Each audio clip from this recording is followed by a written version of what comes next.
Here I have the spine of Ian's scapula, moving over to the medial border of Ian's scapula, down to the inferior angle and the lateral border, up the medial border to the superior angle. When I go across Ian's spine, is right above the spine is the supraspinatus muscle in the supraspinatus fossa.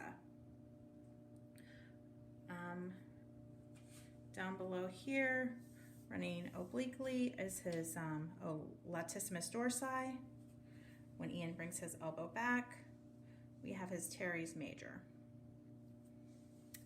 Back up the scapula, we have his trapezius, right attached to the medial border. Deep to the trapezius is a ropey muscle, the serratus anterior. And we'll come around front, over to the spine, across to the acromion process, right below that. Well, here's his acromion. Right below that, we have his acromioclavicular joint. Here's the superior portion of his clavicle, down to his inferior portion. I have Ian's jugular notch or sternal notch. And right below that is his manubrium of his sternum. When he turns his head, we have his sternocleidomastoid. Let's see here. Let's have you turn your arm a little bit, and right here is his greater tubercle of his humerus. If you push right in here, you have his pec major.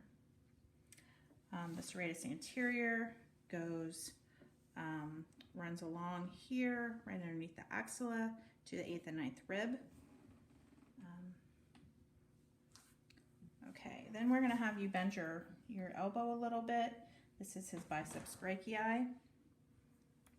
If I have you right underneath that biceps brachii is his brachialis.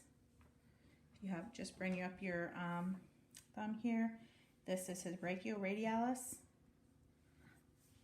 Here's Ian's olecranon of his ulna, which makes the elbow joint. We have the medial epicondyle and the lateral epicondyle. Then we have back here, we have the triceps. The long head of the triceps go into the infraglenoid fossa, and the distal end goes right here into the elbow.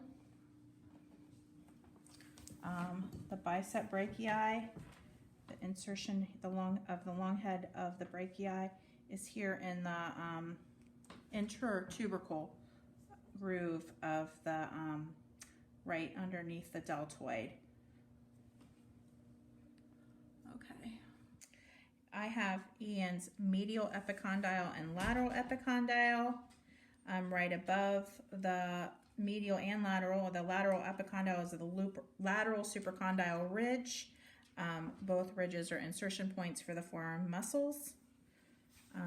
Coming across right here is his pronator teres.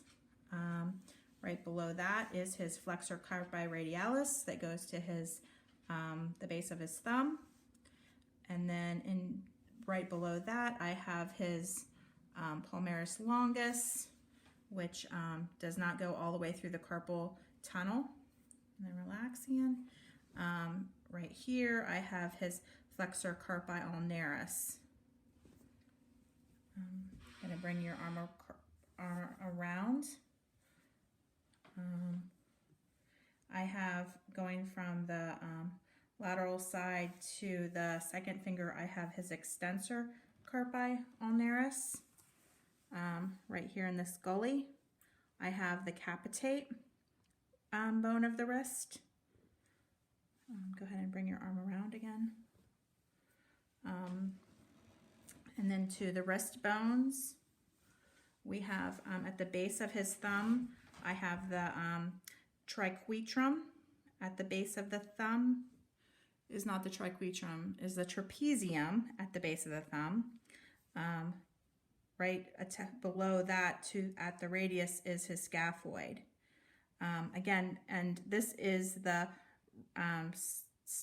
radial styloid process, and at the ulna we have the ulna styloid process.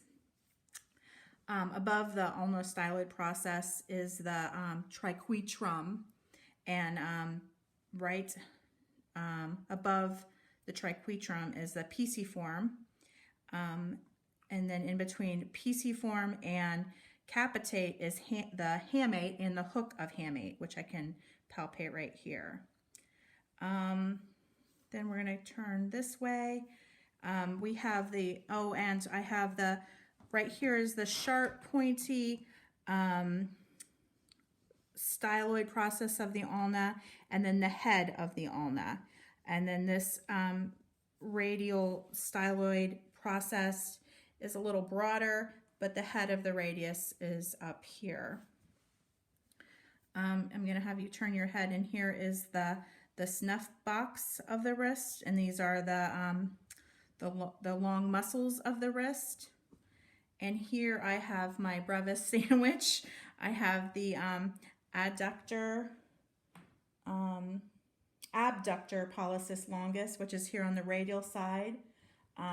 Then the middle is the extensor pollicis brevis that runs parallel with that. And then we have on the ulnar side the extensor pollicis longus.